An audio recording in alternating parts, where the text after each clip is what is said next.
Oh, hello folks. This is Steve, AB4L. Nothing in this episode is a promotion, except to myself, nor a recommendation. Now, I notice right here, our headline is Gamblers Now Bet on AI Models Like Racehorses. Is that the big replacement for gaming? I don't know. But a little bit ago when I was eating and looking online, I saw a news headline that I went, oh, that sounds familiar. So the search is, and I actually saw it on WRAL, which is a major television station in Raleigh, where quite close to where I used to live in Raleigh. Train carrying coal derails in Halifax County. A CSX spokesman said the train derailed 28, keep that number in mind, 28 loaded coal cars on a passenger service route east of West Franklin Street in Enfield around 4 p.m. yesterday. And WRAL, either they sent a helicopter or this is now when they say train derailment, this is what they mean. And you can still see the coal in those cars. But it said something about passenger services. I'm going to explain that in a minute.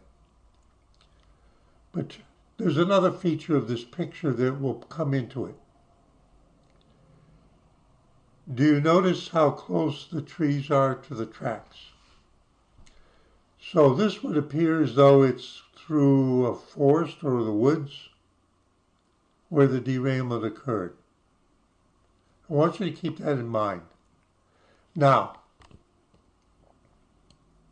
it's causing widespread cancellations of Amtrak, which is passenger, routes across the nation. Why would a coal train derailing do that?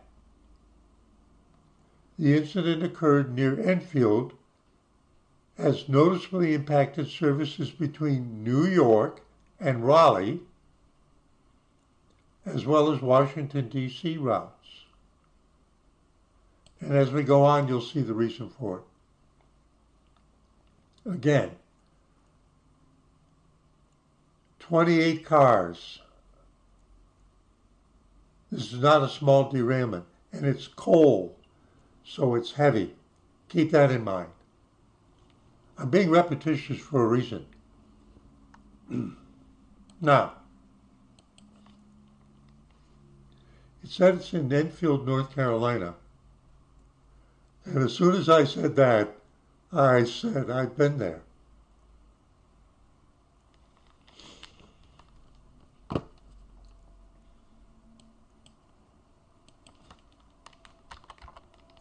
I remember it.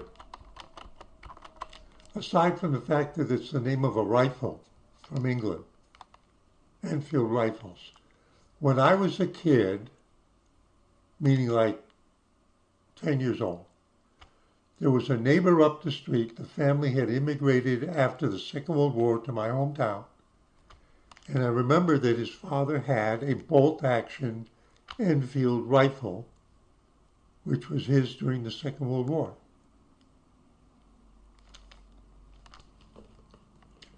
Enfield, North Carolina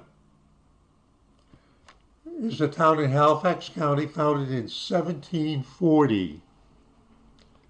And Halifax County goes back a long way, making it the oldest town in the county.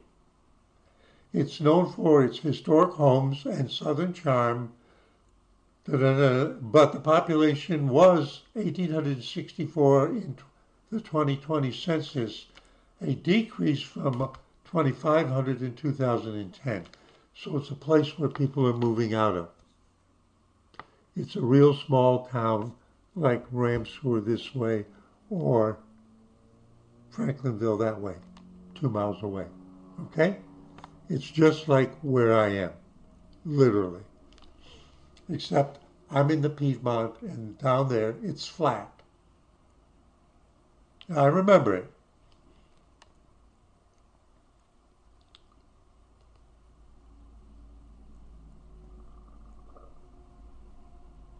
Let's go to the maps.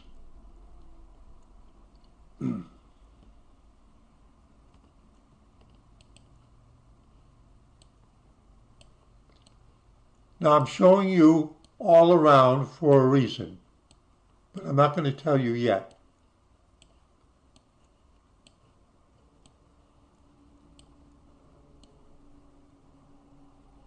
Okay? I'm showing you something for a reason, but I'm not going to explain it yet. Now, I said I remembered being in Enfield. I've actually been in Enfield a number of times.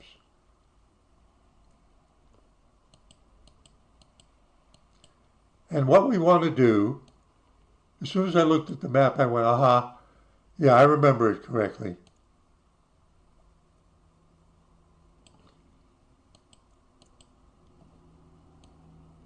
Now, we're in Randolph County here. Here's Randolph Street. And here is South Railroad Street.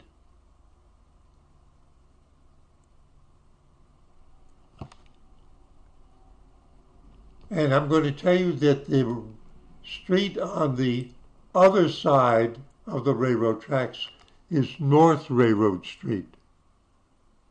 Yes, I do remember Enfield. I'm smiling.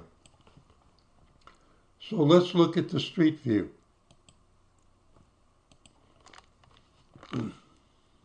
That's the way I remember it. Now we're in an area that's very, very flat and low elevation. There's the railroad bed, there are the railroad tracks, and there are two sets of tracks.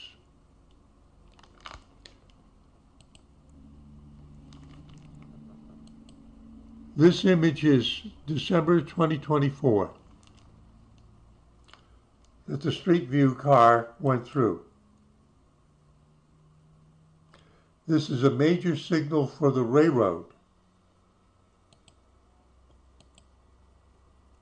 It's not a street crossing signal. This is a major signal for the trains.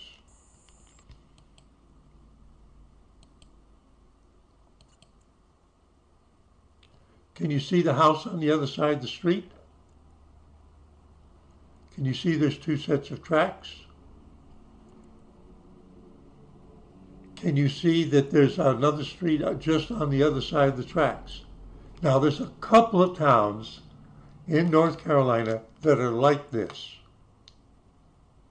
The town grew up on each side of the railroad, and there was a reason why that happened. The railroad was critical. The railroads were built in North Carolina before there were any decent roads. Yeah, I'm talking about back before the Civil War. North Carolina is famous for its plank roads. That would be somebody built a road through an area that tended to be very muddy in the winter. That's down east in North Carolina. And they would cut down trees. North Carolina has so many trees, it's incredible. And they would lay them out as a wooden road, tree trunks. Plank road. And then you had to pay a toll to use it. Otherwise, you had to go on the muddy, rocky paths.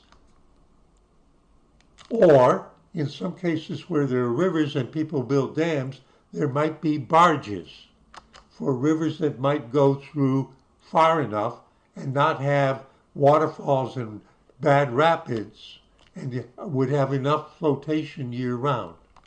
You follow what I'm saying? The railroad subscription started around this area, something like in the 1840s, earlier.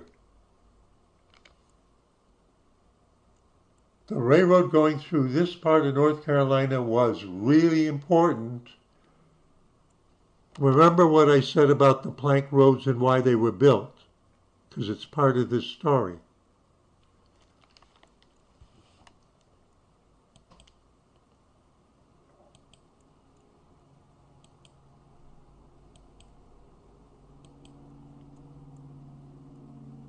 Now you can cross, you can go into town and you could go along this side, right?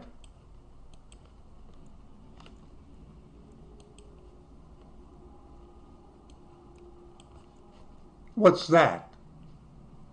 This is December 2024. What's this? While they were driving down the road, street viewing, a train came through, a freight train came through.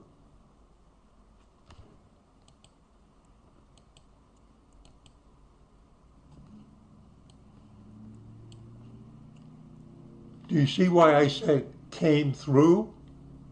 This is how we went less than a quarter of a mile, and we're not seeing any train looking back that way. And then there's a change in the sky. So this is actually a different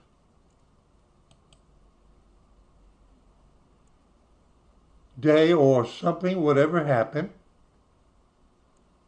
There's a train coming through. Remember, we're talking about a coal train derailment of 28 cars.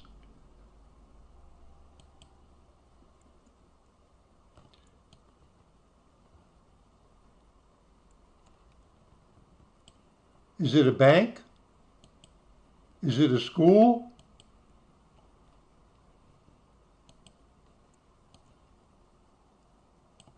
It was a movie theater and an office building. I'd say this was a movie theater way, way back. What do you think? And it's right next to the railroad tracks. Now you can see that the town has a lot of boarded up commercial buildings. Even though the town population is small, it would have commercial buildings because if you were to drive 10 to 20 miles in any direction, it's only farms. So they had to come into town to shop. That's why there would be more buildings in town for commercial purpose than you would expect. It's not Raleigh. It's out in the middle of farmland. Halifax County has major cities, but this one was a rural community center. Now,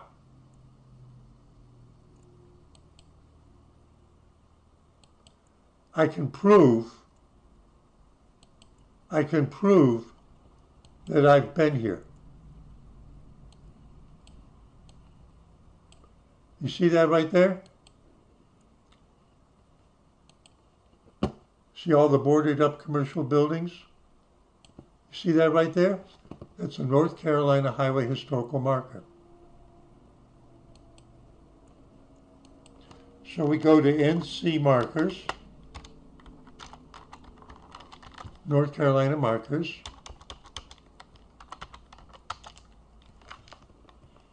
We choose the search option. We scroll down. There are 100 counties in North Carolina. We scroll down to Halifax County, and we search with a check on all. Now, this was an important, Halifax County was extremely important in the early history of North Carolina. And the NC markers for Halifax County is the proof. Now watch how many there are.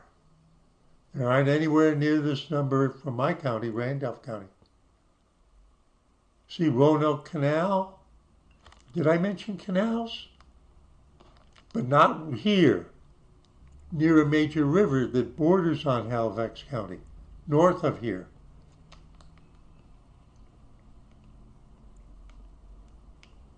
Look at how many there are. There are a lot of signs. I had to go down to Halifax County a bunch of times to get them all. I would photograph them and I would do GPS and Now, have I ever been, well, there's one here called Enfield Riot. Enfield Riot. And in a way, this relates to where I am, in the Piedmont. Here in 1759, Lord Granville's land grant agents, somebody was given permission by the King of England to own what is today all of eastern North Carolina, and then he took money to let people buy the use of land in plots. I'll make it as simple as that. And here in 1759, remember 1776 is our revolution, right? Here in 1759, Lord Granville's land agents, the money guys, were compelled to give bond. They were hauled into court to return illegal fees. Oh, you mean they had little snooker things on the side to defraud you over land usage and land grants? You thought you bought 100 acres, but oh no. He took the money and ran, put it in his back pocket, didn't file the deed at the courthouse, something like that. Well, that still goes on. Read the news. Then the last sentence on the sign is, this was a forerunner of the regulators. So the Enfield riot, the people in that area revolted with guns against the government tax agents. A couple of miles down this way going to Ramseur, in what is actually a part of Franklinville, right at the Deep River Bridge, is a sign about a guy named Knapp, who was one of the regulator leaders here, where I am. And if you were to go to Ramseur and then go up toward Liberty, you'd get up into Alamance, the Battle of Alamance, which was the regulators fighting the militias that were brought up from the coast to collect taxes that people didn't want to pay because they thought they were outrageous and not getting any services. The regulators.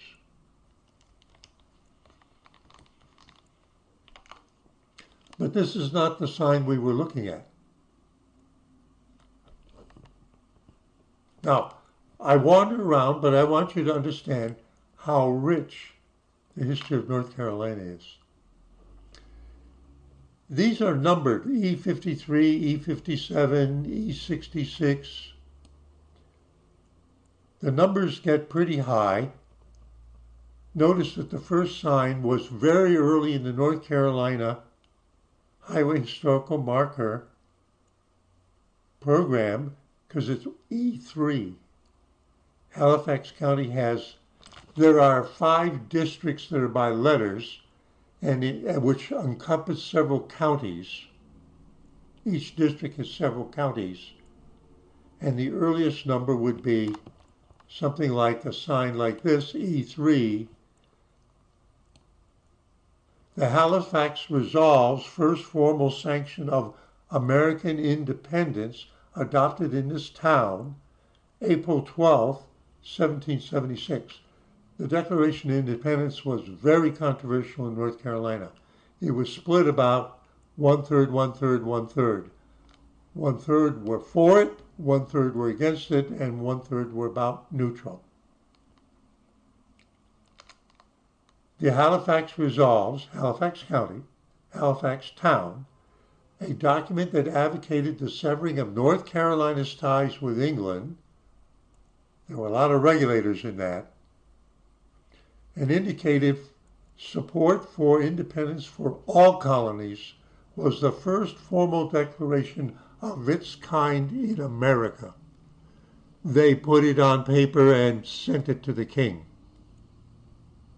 which meant that they all had a gun to their neck eventually, unless the revolution took place.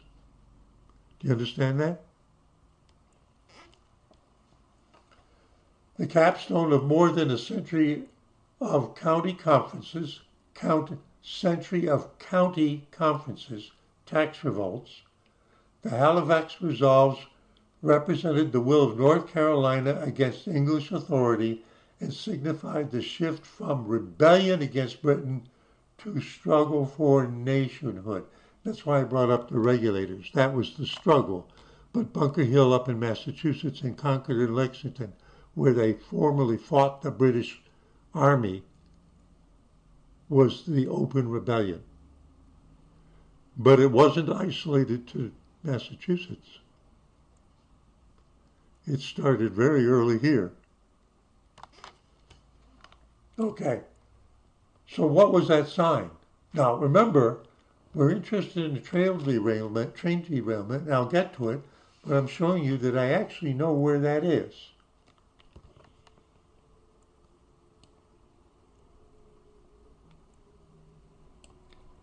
E126, there are a lot of signs in Halifax County. It's got a lot of history. Lewis Austin, 1898 to 1971, African-American editor, published Durham-based Durham, North Carolina. Research Triangle Park has Durham to the north, Raleigh to the south, and Chapel Hill to the south, to the west, right? Published Durham-based Carolina Times newspaper, 1927 to 1971, an advocate for social justice and civil rights, was born in Enfield.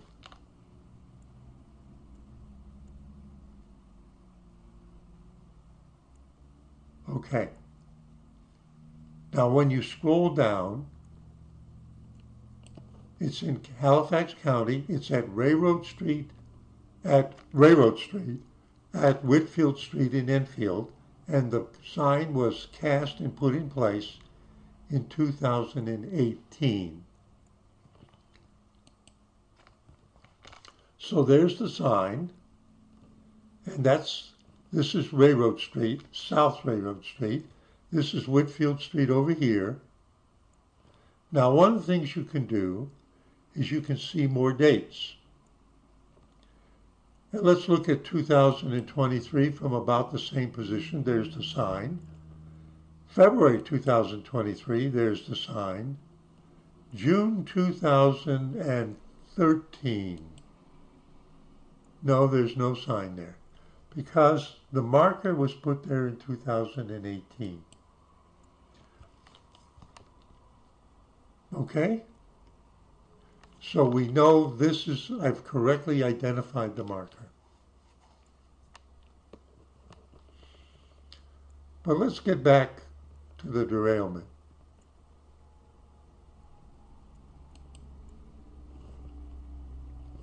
There's Whitfield Street right there. There's North Railroad Street, South Railroad Street. The sign is right there. And what I read online was that the derailment took place outside of the town.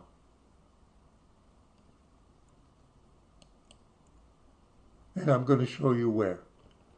Now, by the way, out this way, approximately here, was the marker for the Enfield riot on this 301, North Carolina 301 highway.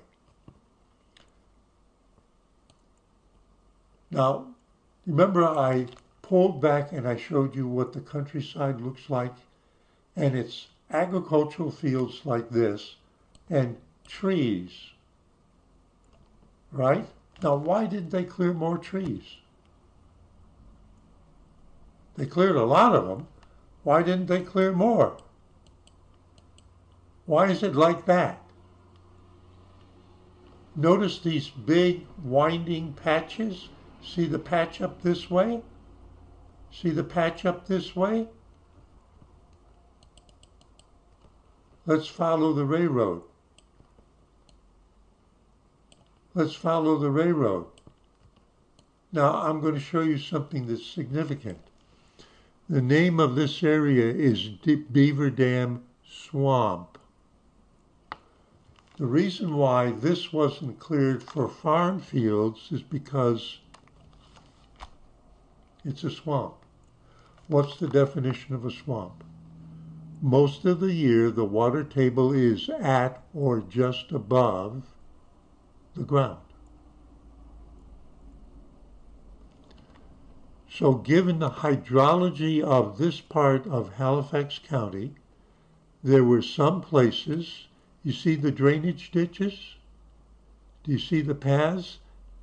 The paths follow drainage ditches. Do you see the drainage ditch?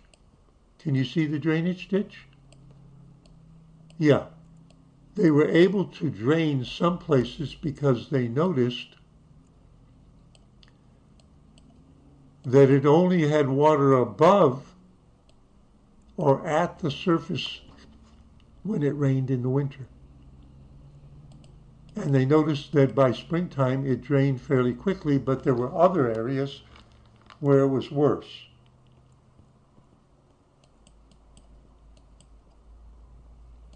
So there's the railroad, and we're going through the Beaver Dam Swamp, and we can see the railroad there.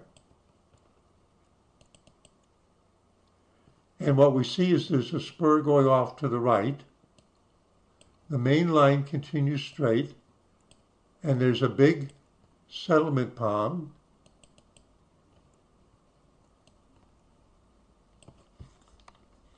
And there's some kind of freight terminal. And it is in this vicinity that the train derailment occurred. And what we know is that it didn't happen right here, but it happened near this stockyard.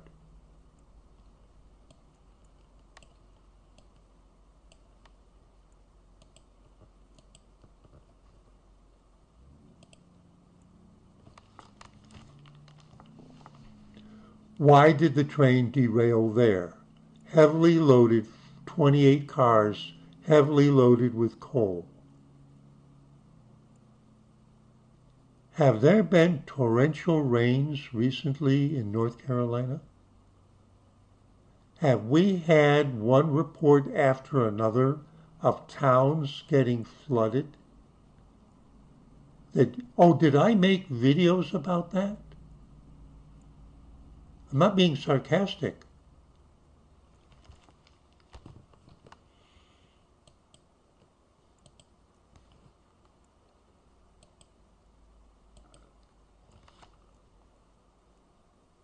And this rail line, which is a main line for both freight and passenger.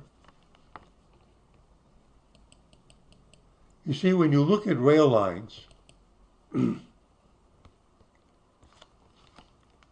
sometimes you see a rail line that comes down from Virginia and goes right down through North Carolina and keeps on going down into South Carolina.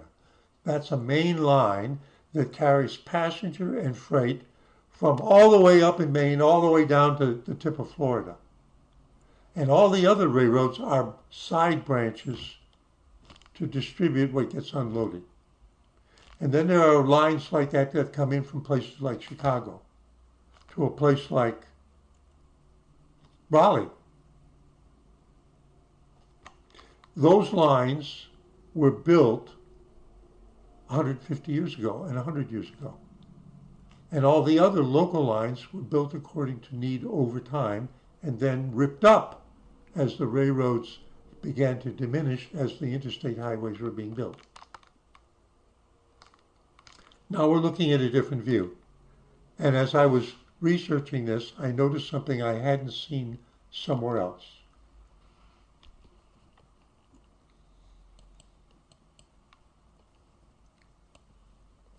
There's Enfield.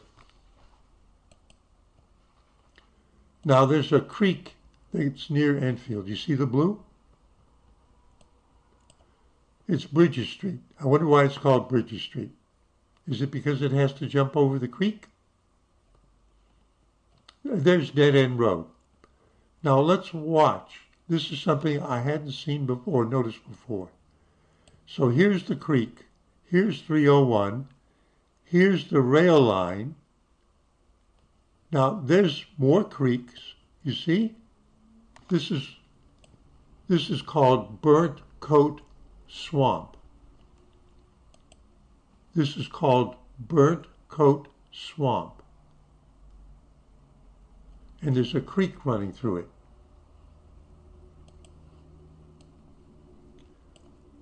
Now let's follow the rail line here, and wait a minute, on each side of the rail line is a blue line, like it's a creek. And for whatever reason, now there's a little dirt road that gets all the way over to the tracks here.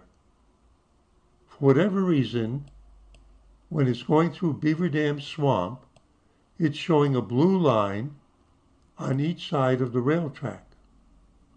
And the place where it went off the track is near this, Binder Holtz, Enfield. Near here. It went off the track in the swamp. That's why it derailed there. And if you go back and look at some of the major derailments in the last couple of years, I'll bet you'll find something similar about them too.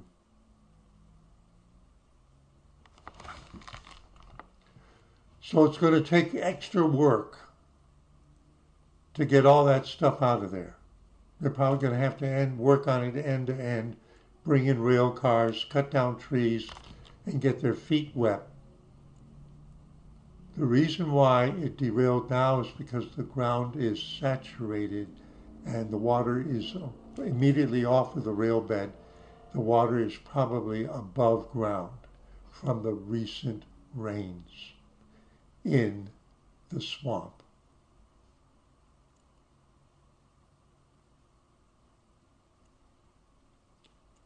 The good side of it, I think, is nobody was killed.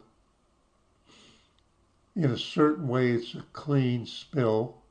Coal is not like chemical tank cars. I'm looking at the positive side. Do we know why it derailed there? Yes.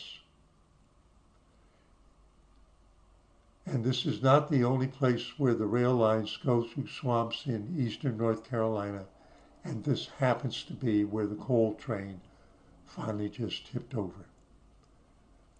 It must have been moving at high speed. Why? It must have been moving at high speed with high momentum. Remember, the mass that's in each car. Why? Well, look at the way they're crumpled up. It wasn't like it was moving slow and then it tipped over. Something broke and crossed the track and blocked it, and everybody behind crumpled into it because there was no way to stop. And they weren't, and it was so sudden and such high velocity that it wasn't like the shock was sent up the slow-moving train and they were bounced off the track, slightly to this side and slightly. You see derailments like that. It often happens when they're going through town and they hit a car that's stupidly trying to get under their arms. The trains are running at a slower speed to go through town. But this apparently was still at some major speed, and that's why the cars look like that. If you have a different explanation, feel free to put it in the comments. I've been to Enfield and I smiled because I thought, I think that's the place where the town is on both sides of the track for about a mile. And I was right. Steve, AB4 out. Things happen. Saying see you in 73.